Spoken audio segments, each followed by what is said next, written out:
Good Wednesday morning, folks. Look, I was not looking to come before you so quickly, but I had this word brewing in my spirit, and so I just wanted to get it out. I probably sound like I just woke up, but I just dropped off Kayla and Ken at school this morning and just headed back to the house to get a little bit ready to get her up and out the door for school. But if you're just tuning in, I'm Tasha of Just One Ministries, because just one person can make a difference. So, today I want to talk to you a little bit about transition, and I was inspired with this short, what I hope will be a short word based upon my older two. We just recently moved, and with them being in high school, this has been a very difficult transition for them. And of course, my mama's heart hurts because, what parent would like to see their child struggle and in pain? And so transition is challenging. It's difficult.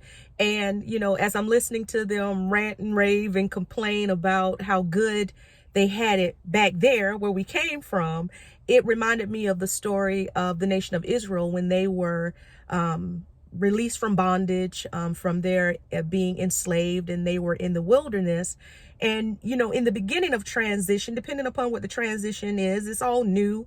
And so you really might not have time to reflect on what was. But when it got to the point where they were not, no longer running from their enemies, and they began to reflect on exactly where God had them in that moment, they began to grumble and complain because, it is easy to look back on a situation and see the good in it because it's what you've known. Even if there was some difficulty, if there were some challenging circumstances, because it's what you know.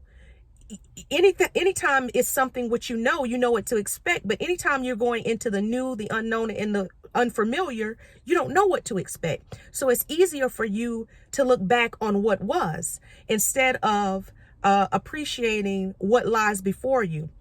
And so I just want to encourage you, when you're in the midst of transition isn't easy. I don't think anyone out there would make the case for an easy transition, because you're leaving behind what's familiar. Sometimes even if the familiar has been a bad situation, again, it's what you know, and you're going into the unknown. And this is all linked to decisions. I mentioned in the previous video is if we knew how things were going to turn out in every situation, we probably wouldn't make any decisions, because if we knew that, okay, on one hand, there's going to be some good things, but on the other hand, there are going to be some challenging things. If we allow our minds to focus on the challenging aspect of what's in that new, then we will negate the fact that there's this big, good, and bountiful blessing waiting for us if we will just push past. It's what happened to the nation of Israel when they sent out the spies to scout the promised land. They saw that there were giants there, and God had already given them the land, but in their view, in their eyes, because the difficulties there that they foresaw to them looked so great, they just decided that they could not occupy what God had already promised to them. So there's a danger when we look back at what was. I think of the prophet Elisha. When he was called to that office, he had to destroy his livelihood. He wanted to turn back and say goodbye to his family, but he understood that God was calling him forth into something new. And so that meant that he had to sever that connection to what was, because if that connection still were to exist, it would always be a lure to call him back.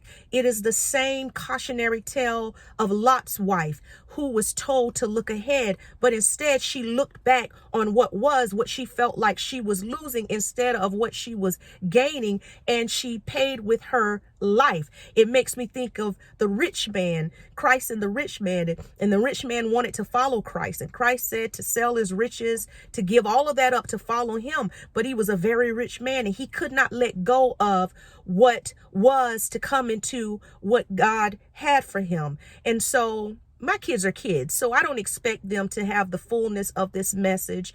I expect for there to be some difficulty with transition, because transition is difficult with our adults. And I'm hoping that God helps me to lead and guide them through this transition, to understand that right now it is uncomfortable. Yes, it is uncomfortable. And what they had, of course, it looks better than what exists now, because what exists now is still being written before them, is still being lived out before them. And so their frame of reference is what is instead of what could be. And so I just want to encourage you today, if you're in the middle of transition, do not be so quick to give up and to turn back to what was and miss out on the possibility and the potential of what God wants to do through you. And here's the last thing, and I'm going to end this. The last thing I want to say, and when you're in the midst of transition, be careful of your attitude, because Israel ended up wandering much longer than they needed to be because of their attitude. And so sometimes we remain in a transitionary, is that the word, state much longer than we need to because of our grumbling and our complaining that really is a barrier that prevents us from moving forward. So be blessed on this Wednesday. Keep my two oldest ones in prayer. They really want some connections and some friendships. They're really good kids. So when you think of, in your prayers, think of Kayla and Ken. Little bit, she's doing great. She loves getting up and going to school. But the older two, just keep them in your prayer and this mama's heart, because I hate to see them hurting. Be blessed, my friends. Until next time.